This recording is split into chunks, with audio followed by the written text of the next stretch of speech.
Hola, mi nombre es Miguel Ángel Martínez y soy profesor de la Facultad de Comunicación de la Universidad Católica de Murcia. Hola, yo soy Sergio Albaladejo, también profesor de la Facultad de Comunicación de la Universidad Católica de Murcia, y juntos vamos a presentar los resultados de nuestra investigación que lleva por título De replicantes y replicados, influencia de Blade Runner en Detroit Become Human.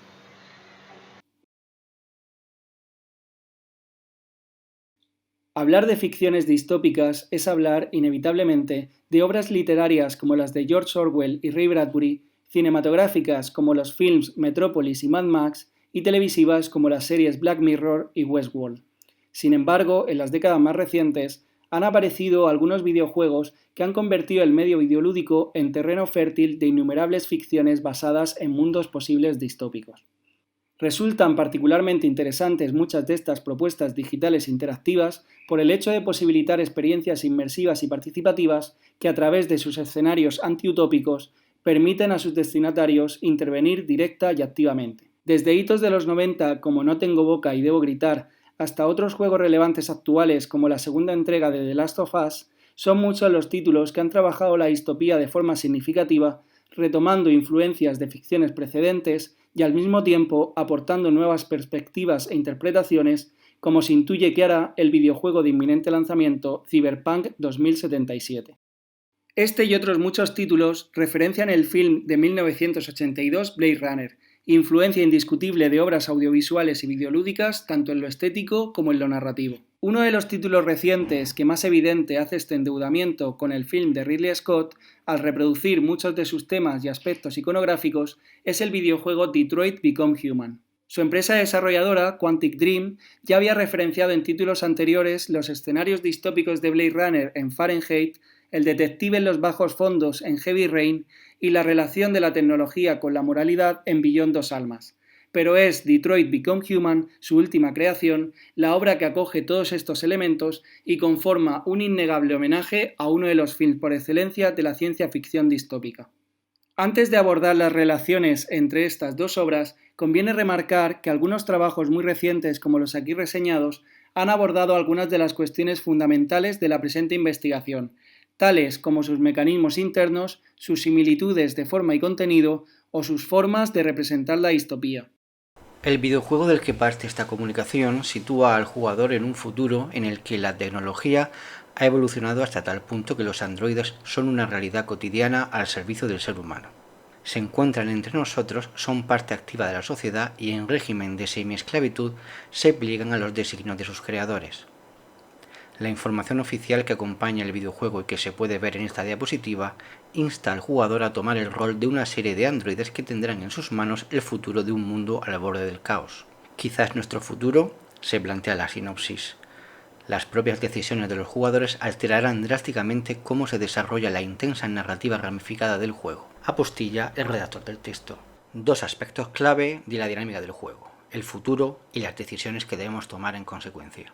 En este sentido, esa narrativa ramificada se plantea como alternativas de decisión muy reales que tienen consecuencias efectivas dentro de la dinámica del juego, tal y como vamos a exponer en nuestra comunicación, y que se emparentan de forma magistral con el mundo ficcional de Blade Runner.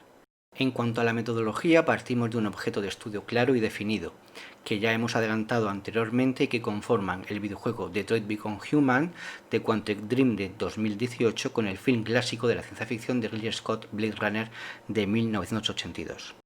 En referencia a las hipótesis que planteamos, se parte de una inicial que emparenta el videojuego de Quantic Dream y el film de Scott desde un punto de vista tanto estético como narrativo. En segundo lugar, nuestra comunicación intenta demostrar que, mediante unos resortes narrativos similares, tanto Blade Runner como Detroit Become Human logran implicar emocionalmente al espectador jugador. Por último y en tercer lugar, podremos argumentar que tanto el film como el videojuego deliberan en torno a cuestiones relativas al posthumanismo. En cuanto a los objetivos de nuestra comunicación, se establecen los siguientes. 1. Analizar las conexiones narrativas y estéticas existentes entre el videojuego y el film. 2. Dilucidar el rol que juega la dramática ya en sí en la obra videolúdica frente a la obra audiovisual. Y 3. Identificar las reflexiones morales relacionadas con la distopía que comparten ambas obras. En este sentido, y para esclarecer las relaciones entre lo narrativo y lo estético, recurriremos a Borwell, y para el análisis de todo lo relacionado con la dramática agency a Murray. Para sustentar las aproximaciones planteadas al videojuego, partimos de las siguientes reflexiones que conducen a la denominada Dramatic Agency, que rige el funcionamiento de estas obras digitales. En primer lugar, como afirma Víctor Navarro Remesal, ha de tenerse en cuenta que en el juego se nos revelan y reconcilian dos verdades centrales de nuestra existencia. Estamos obligados a ser libres y al mismo tiempo existimos dentro de los márgenes de una realidad de la que no podemos escapar. En consecuencia, siguiendo a Janet Murray, cuando entramos en un mundo ficcional, no simplemente ponemos en suspenso una facultad crítica, sino que también ejercemos una facultad creativa. No suspendemos tanto la incredulidad como activamente creamos credulidad. En base a estas reflexiones, y siguiendo la propia Murray, puede definirse la llamada agency o intervención como el poder de llevar a cabo acciones significativas y ver los resultados de nuestras decisiones y elecciones en un entorno procedimental y participativo que hace uso de elementos narrativos convincentes.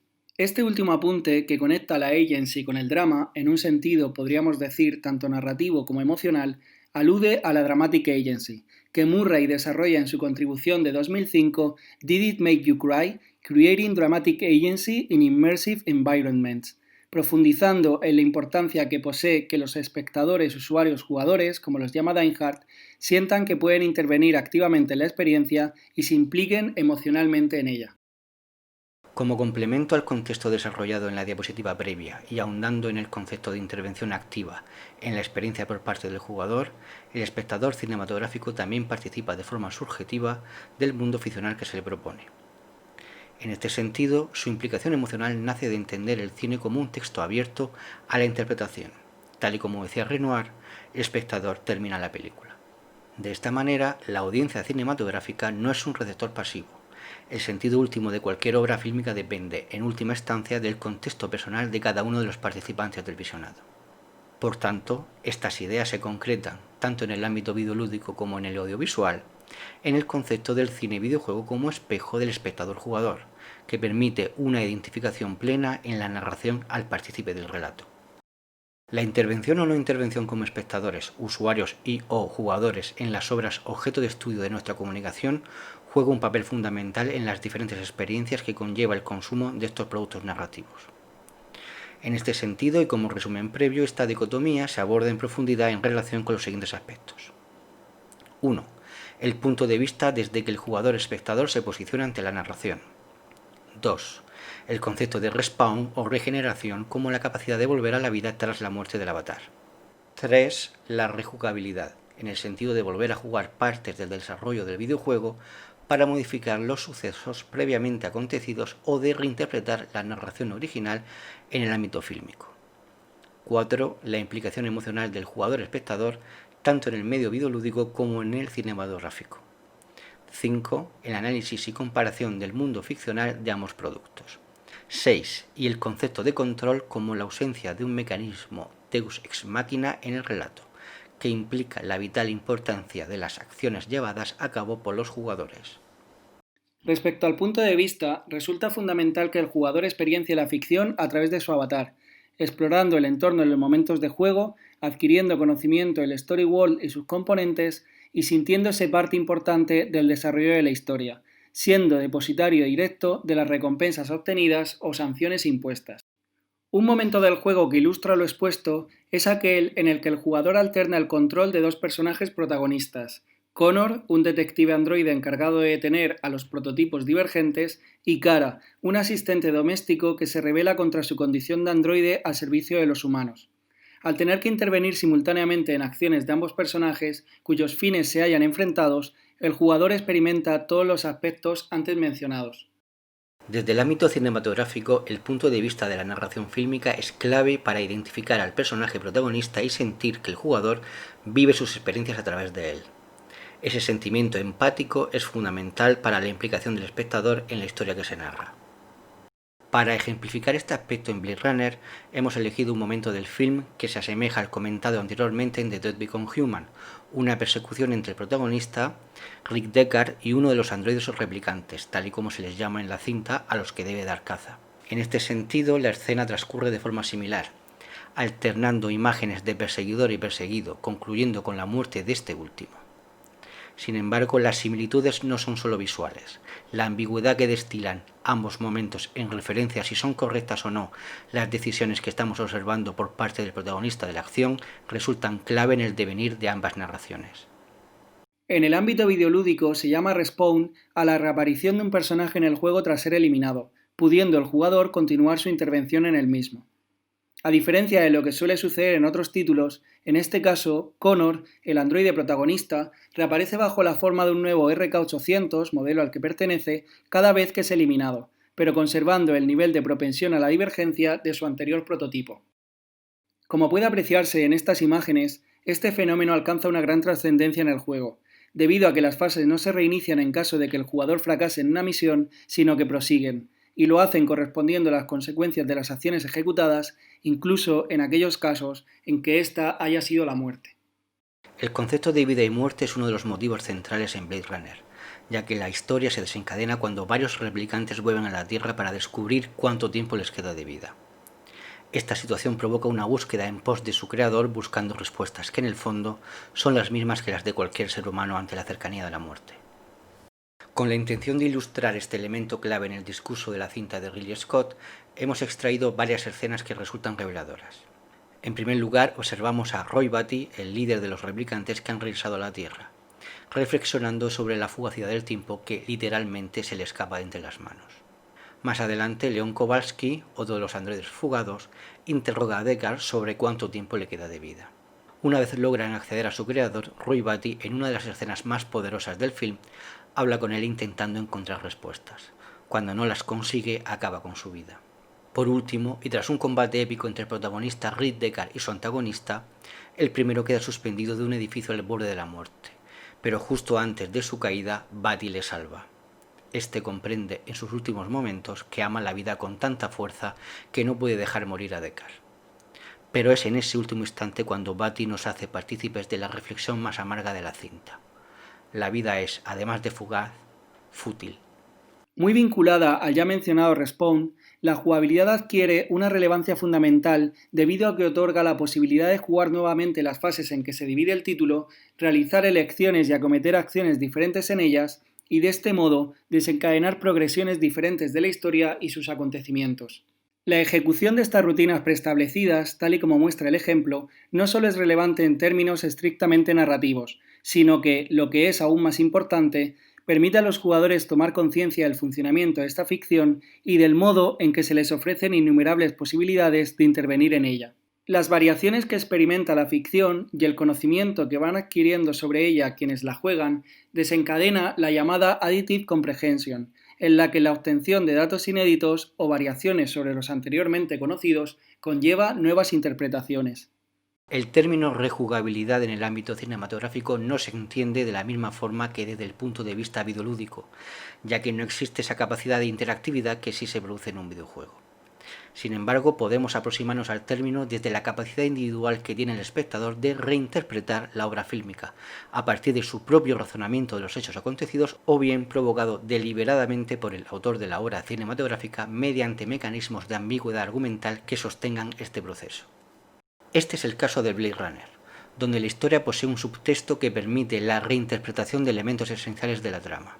Además, esta ambigüedad narrativa ha sido alimentada por el propio Ridley Scott por medio de las sucesivas versiones de la obra que ha producido.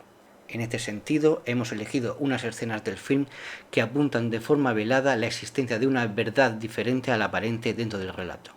Así, y en primer lugar, en una conversación entre Deckard y Rachel, la replicante que desconoce su propia naturaleza, podemos observar que en un momento fugaz los ojos del propio Deckard brillan con esa luz rojiza que hemos visto anteriormente y que delata a los que son replicantes.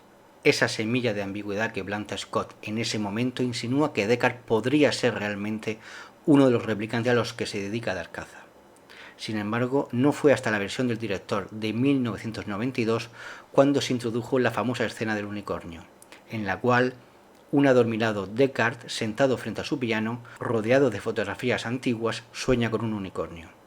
Obviamente, Un plano de estas características no fue introducido por el autor de forma casual, sino que está directamente relacionado con la escena final de la cinta, en la que nuestro protagonista encuentra una figura de origami con forma de unicornio en la puerta de su casa una vez que ha descubierto que Rachel sigue con vida dentro de su domicilio. En la versión original de 1982, ese momento tiene un único significado. Gaff, compañero policía de Deckard, aficionado a hacer este tipo de figuras de papel y que tiene acceso a los recuerdos que se implantan a los replicantes, ha estado allí y ha dejado con vida a Rachel. En la versión de 1992, además de este sentido, posee un segundo significado. El propio Deckard es también un replicante. La fuerte carga dramática del juego, unida a la intervención de sus jugadores en momentos de gran conflicto o dilema moral, desencadenan la empatía y la proyección de sus destinatarios, tanto en su dimensión de espectadores de las secuencias audiovisuales como de jugadores de las fases de gameplay. Existe constantemente, como ejemplifican estas imágenes, un enfrentamiento entre el bien y el mal, valores personificados inicialmente en las fuerzas del orden y los androides divergentes, respectivamente, pero cuyas fronteras se van difuminando conforme avanza el juego. De la misma forma que el videojuego, Blade Runner sitúa al espectador en una situación incómoda. La implicación emocional que se crea habitualmente con el protagonista de la acción en cualquier obra audiovisual aquí se enmaraña. Se diluye en una amalgama de sensaciones encontradas que emplazan al receptor de la obra ante un dilema moral generado por la ambigüedad existencial de los personajes del relato. En este sentido, la presentación de los replicantes en la escena de la comisaría por parte del jefe de policía Deckard, que aparentemente refleja ese enfrentamiento clásico entre criminales y ley, se encuentra bañada de un halo físico de irrealidad que apunta de forma directa a esa ambigüedad narrativa de la que venimos hablando. Del mismo modo, los tests de personalidad que se emplean en la película para detectar si alguien es o no un replicante son en realidad pruebas emocionales, que miden también de alguna forma el nivel de implicación del espectador en el relato. La ciudad de Detroit, escenario de la acción del videojuego, conforma un storyboard que resulta no solo completo y coherente, sino que llega a dar sentido al universo ficcional derivado del mismo. Es precisamente el modo en que se configura esta megalópolis, así como todo lo que la conforma en la ficción, lo que permite acoger una mitología propia y compleja, gracias a la cual se produce la suspensión de la incredulidad, imprescindible para la aceptación de lo que esta ficción videolúdica propone. En el cine de ciencia ficción resulta clave que el mundo ficcional propuesto por el autor sea coherente, tanto desde el punto de vista visual como argumental. Y el entorno en el que transcurre Blade Runner, esa futurista Los Ángeles del año 2019, para 1982 obviamente, ha sido tremendamente influyente en el imaginario autoral de los últimos 40 años. Esa ciudad sin fin, eternamente envuelta en bruma y noche, se encuentra rasgada por las torres Tyrell, propiedad del creador de los replicantes, al igual que la torre Cyberlife despunta en el cielo del Detroit del videojuego. De todo lo expuesto anteriormente, se desprende la importancia clave que posee el hecho de que el jugador se sienta responsable de las acciones llevadas a cabo con los personajes a los que encarna y de las consecuencias que éstas tienen en el desarrollo y la conclusión de la historia que vertebra el juego. Tal y como se muestra en estos diagramas de flujo que pueden verse al final de cada fase de juego, Detroit Become Human está estructurado de tal forma que permite innumerables variaciones de sus tramas conforme a las elecciones y acciones de los jugadores. Esto evita que al alcanzar su final se produzca en ellos la sensación de que se ha activado un Deus ex machina, como se denomina a la estrategia de resolver la trama de forma gratuita e incluso incoherente con la lógica interna de la ficción planteada. Estas variaciones argumentales que propone el videojuego Detroit Become Human y que de forma tan magistral se ejecutan en su dinámica de juego pueden verse reflejadas en Blade Runner si nos atenemos a las distintas versiones que existen de la cinta. En resumen, son hasta 7 versiones diferentes las que, de una forma u otra, han sido proyectadas al público, entre las que destacan el montaje internacional que pudimos ver en Europa en 1982, la versión del director de 1992, la cual no fue, pese a su denominación, del gusto de Ridley Scott, y la versión llamada montaje final, esta sí comandada por el propio Scott en 2007. De todo lo expuesto, extraemos las siguientes conclusiones principales. Tanto Blade Runner como Detroit Become Human implican emocionalmente a sus espectadores y jugadores, enfrentándoles a cuestiones poshumanistas y a dilemas morales derivados del mundo distópico en que se ven inmersos, obligándoles de este modo a posicionarse. La posibilidad de rejugar o revisionar estas ficciones, obteniendo nuevas informaciones y variaciones de sus tramas, convierte a sus consumidores en agentes participativos, que han de dotar de sentido a lo visto y jugado, activando su espíritu crítico. Ambas obras están protagonizadas por personajes que padecen crisis de identidad derivadas del sistema en que viven y las leyes que lo rigen, lo que alienta nuevamente muchas de las reflexiones que otras célebres ficciones distópicas han planteado y que, una vez más, resultan de estricta actualidad. Finalmente, indicamos aquí las referencias bibliográficas de las obras citadas. Muchas gracias por su atención. Igualmente, muchas gracias.